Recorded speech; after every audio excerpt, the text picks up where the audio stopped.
मोठी बातमी सध्या छत्रपती संभाजीनगरमधून समोर येते। छत्रपती संभाजीनगरमध्ये अंबादास दानवे यांची Y+ सुरक्षा काढली असल्याची माहिती सध्या समोर येते। तर अंबादास दानवे यांची Y+ सुरक्षा काढल्याची मोठी अपडेट समोर आलेली आहे। त्यामुळे आता यामुळे राजकीय वर्तुळात चर्चांना उधाण आलेलं आहे। या संदर्भात अधिक माहिती घेऊयात आमचे प्रतिनिधी विजय चिडे यांच्याकडून। विजय, अंबादास दानवेंची Y+ सुरक्षा नेमकी कुठल्या कारणाने काढली आहे? नक्कीच अंकिता, जर पाहिलं गेलं तर माजी विरोधी पक्षनेते अंबादास दानवे यांची सुरक्षा जी आहे ती आता काढण्यात आलेली आहे।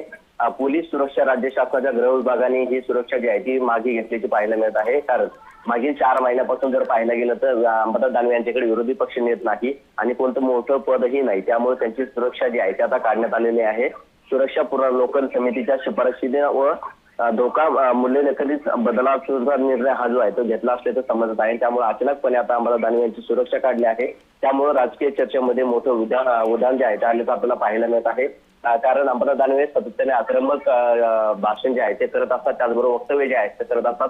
त्यामुळे त्यांच्या जीवाला जो आहे तो धोका देखील निर्माण असतो। मात्र अशा परिस्थितीमध्ये जर पाहायला गेलं तर माझे विरोधी पक्षपद त्यांच्याकडे नसल्या कारणाने आता प्रशासनाने त्यांचे Y+ सुरक्षा जी आहे त्याचा काढलेली आहे। त्यामुळे आता अंबादास दानवे यावरती काय बोलतात हे पाहणं महत्त्वाचं आहे। राज्य गृह विभागाच्या आदेशानुसार आता ही सुरक्षा जी आहे ती काढण्यात आलेली आहे। आदेश जो आहे तो शुक्रवारी जाहीर होताच आयुक्तांनी हे संपूर्ण अंमलबजावणी केलेली आहे। अंकिता, मात्र विजय, ठाकरे गटाकडून या सगळ्या संदर्भात काही प्रतिक्रिया समोर आली आहे का?